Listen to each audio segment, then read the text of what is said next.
بسم اللہ الرحمن الرحیم۔ روزہ، حج اور نماز کے آداب کو ملحوظ خاطر رکھ کر جو عبادت کی جاتی ہے تو اس کی رعایت کرنے سے بندہ شیطان کے وسوسوں سے محفوظ ہو جاتا ہے۔ اور آج کے سبق میں یہی بات اس کی بنیاد ہے کہ شیطان کے وسوسوں سے کیسے بچا جا سکتا ہے کہ بندہ اتنا احتیاط کے ساتھ عبادت کرے کہ ایک حج سے لے کر ایک سال سے لے کر اگلے سال تک شیطان سے بچ جائے، یا ایک حج جو کیا تو اس سے لے کر مرتے دم تک اس حج کی حفاظت کرے، یا نماز کی حفاظت کرے، یا روزے کی حفاظت کرے، تاکہ وہ شیطان کے حملوں سے اور شیطان کے اثرات سے بچ جائے۔ کیونکہ شیطان کا کام ہے وہ ہماری نمازوں کو خراب کرتا ہے، ہمارے اعتقاد کو خراب کرتا ہے، ہمارے اقوال کو خراب کرتا ہے۔ تو یہ بتا رہے ہیں کہ جب بندہ حضور قلب کے ساتھ جمعے کی نماز میں حاضر ہوتا ہے تو اگلے جمعے تک شیطان سے محفوظ رہتا ہے۔ جیسے پانچوں نمازوں میں بندہ حاضر ہو آداب کے ساتھ تو وہ ابلیس سے بچ جاتا ہے۔ آئندہ آنے والی فجر پڑی ہے تو اس کے آداب کا لحاظ کیا تو ظہر تک وہ شیطان سے بچ جائے، ظہر پڑی ہے تو عصر تک شیطان کے حملوں سے بچ جائے۔ کہتے یہ بچے گا کون اور اس سے بچنے کا طریقہ کیا ہے؟ کہتے یہ بچے گا وہ کہ جس کے لیے اللہ تعالیٰ نے معرفت کا دروازہ کھول دیا ہے۔ من اطلعہ اللہ تعالیٰ علی اسرار شریعتی، کہ اللہ تعالیٰ نے شریعت کے اسرار جو ہیں ان کے لیے مطلع کر دیا اس کو۔ شریعت کی جو روح ہے، نماز کی جو روح ہے اس پر اس کو مطلع کر دی، اس کی معرفت عطا فرما دی۔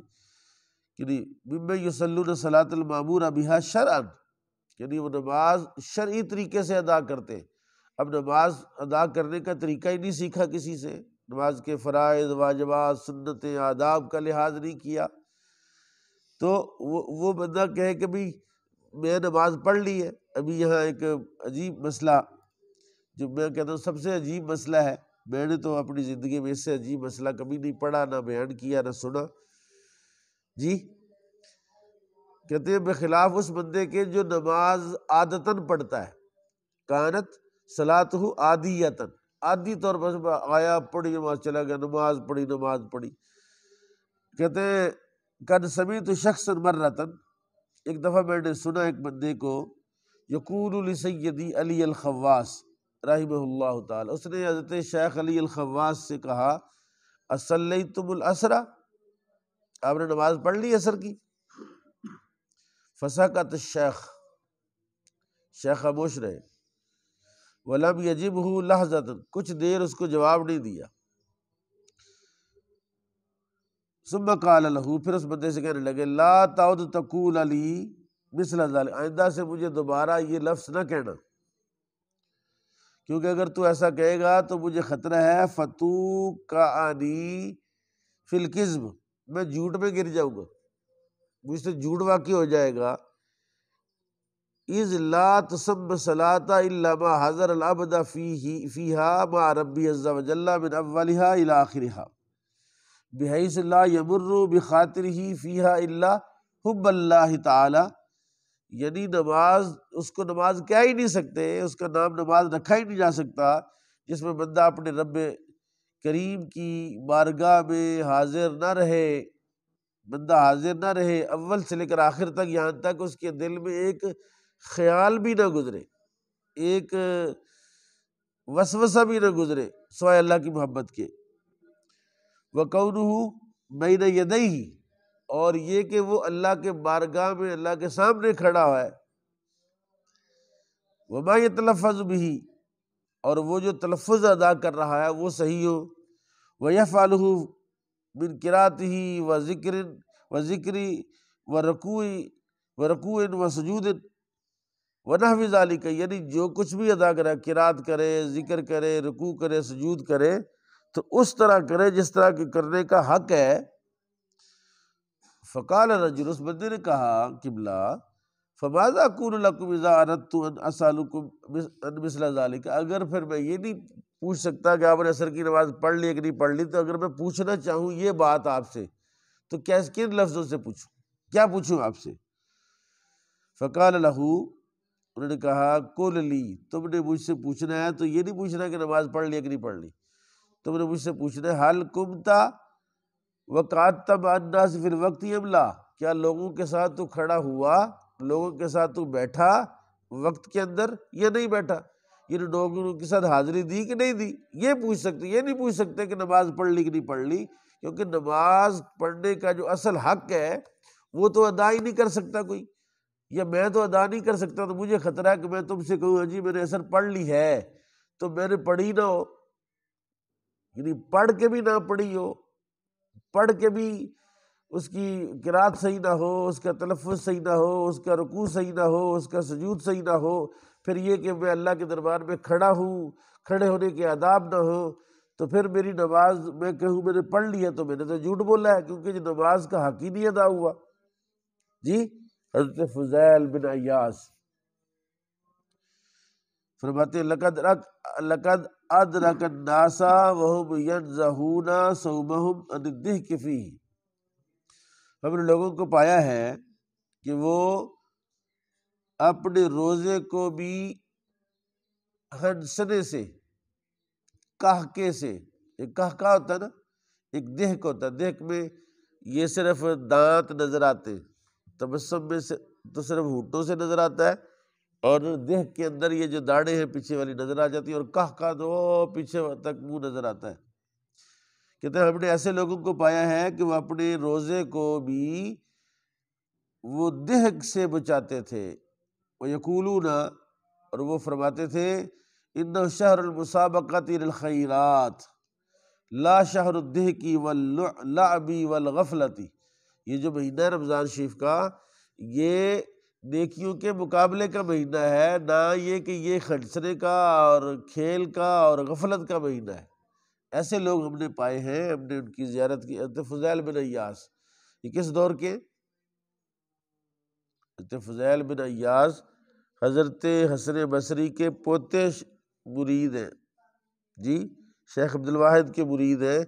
یعنی کہہ سکتے ہیں کہ یہ تابعین کے زمانے کے یا تبع تابعین کے زمانے کے بزرگ ہیں۔ وہ کہتے ہیں ہم نے ایسے لوگوں کو پایا ہے کہ جو اپنے روزے کو ہنسنے سے بھی بچاتے تھے، کہ وہ روزہ رکھا ہوا تو ہنستے نہیں تھے۔ حضرت احنف بن قیس رحمہ اللہ کہتے ہیں یہ جو شہر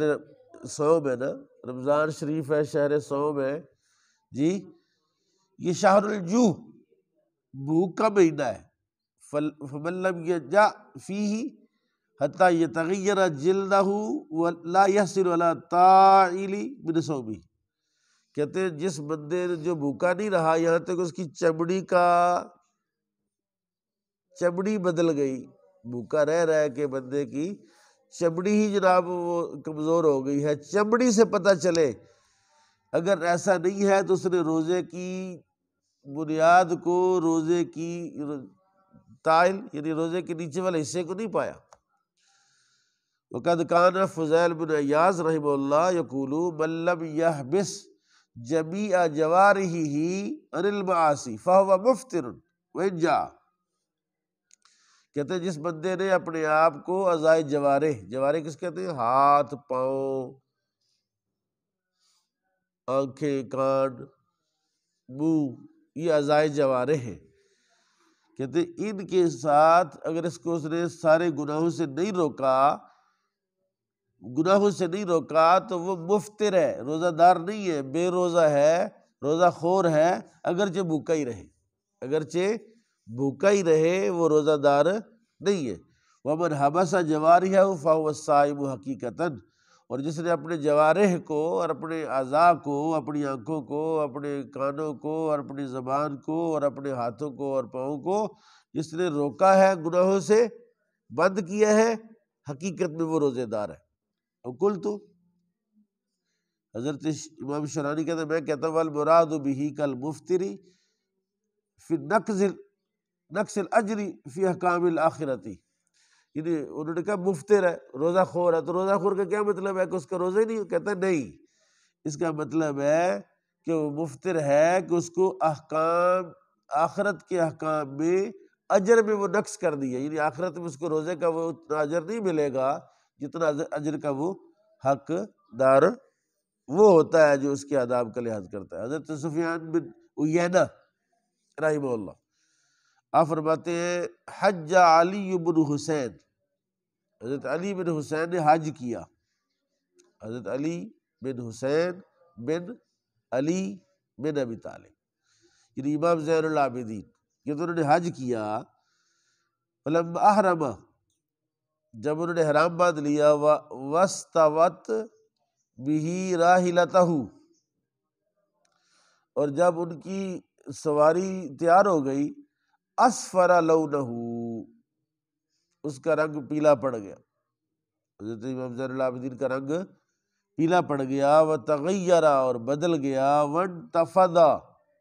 اور وہ کانپنے لگے، وقعت علیہ الرعد،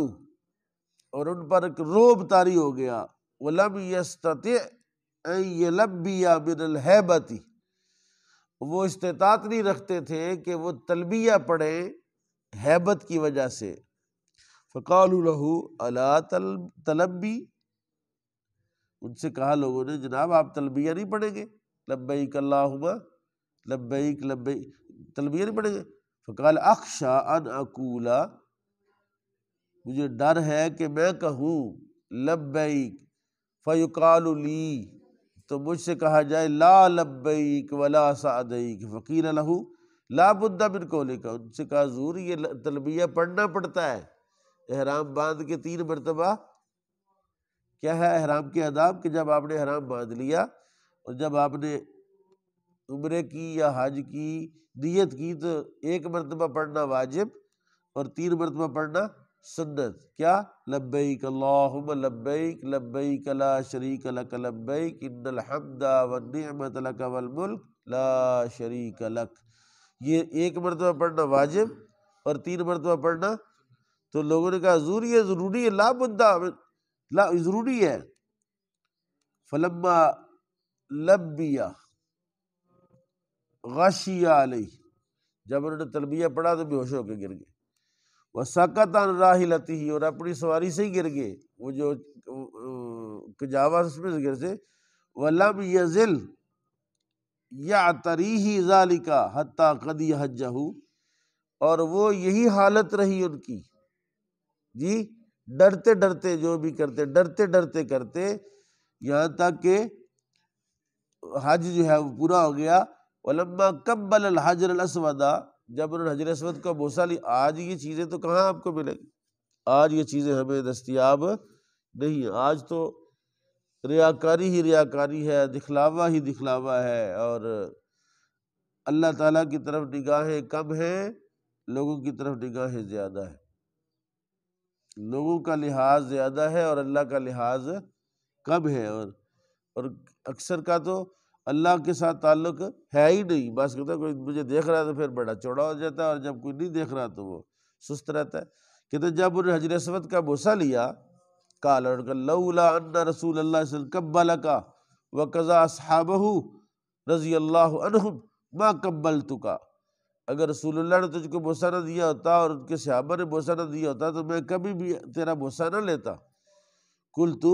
میں کہتا ہوں ھذا یفہم ان عدم التقبیل اسرحۃ المشائخ اولی من تقبیلها لکون النبی صلی اللہ علیہ وسلم لم یثبت عنہ انہ قبل شیء من قبور اخوانہ انبیاء علیہ الصلوۃ والسلام۔ کہتے یہاں سے میں یہ بات کہتا ہوں کہ جب وہ حجر اسود کو اس لیے چوم رہے ہیں کہ رسول اللہ نے چوما ہے، تو پھر یہ جو قبروں کو چومنے والے لوگ ہیں ان کو چاہیے کہ یہ قبروں کا بوسہ نہ لیں اور اس سے احتیاط کریں۔ اور ولا بلغنا انہ صلی اللہ علیہ وسلم اقر احدا علی ذلک، یعنی علی تقبیل قبر احد من صالح امتہ، یعنی ہمیں یہ بات پہنچی ہے کہ کسی ایک صالح امتی کی قبر کا بوسہ نہیں لیا گیا، فَلِذَلِكَ كَانَ مِنَ الْأَدْبِ، اور ادب اسی میں ہے توقف عن تکمیلی اسرحۃ المشائخ وآتابہم، کہ ان مشائخ کے جو مقبرے ہیں ان کا بوسہ نہ لیا جائے، وَيَجْعَلْ بَدْلُ ذَلِكَ الْاِقْتِدَاءَ بِاخْلَاقِهِمْ، تاکہ ان کے اخلاق کی اقتداء ہو جائے۔ اب یہ جو احرام باندھنے کا اور آداب کا معاملہ ہے، اس میں اور بھی بہت سارے بزرگوں کا طریقہ، انشاءاللہ یہ کل کے سبق میں ہم اس کو پڑھیں گے۔ آج کے سبق میں دو چیزیں ہم نے دیکھی، ایک یہ کہ عبادت کی جو حقیقت ہے اس کو جب تک نہیں بندہ پاتا تو خدشہ ہے کہ عبادت جو ہے وہ ہماری جو عبادت ہے، ہماری جو نمازیں ہیں، ہماری جو تلاوت ہے، تو وہ تو ہمارے منہ پر ماری جائے گی۔ اس کا مطلب ہم چھوڑ دیں، نہ کریں؟ نہیں،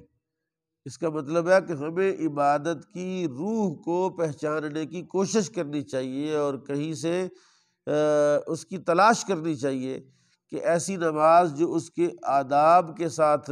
ادا کی جائے، اور وہ آداب کہاں سے ملیں گے، آداب کہاں سے سیکھیں گے؟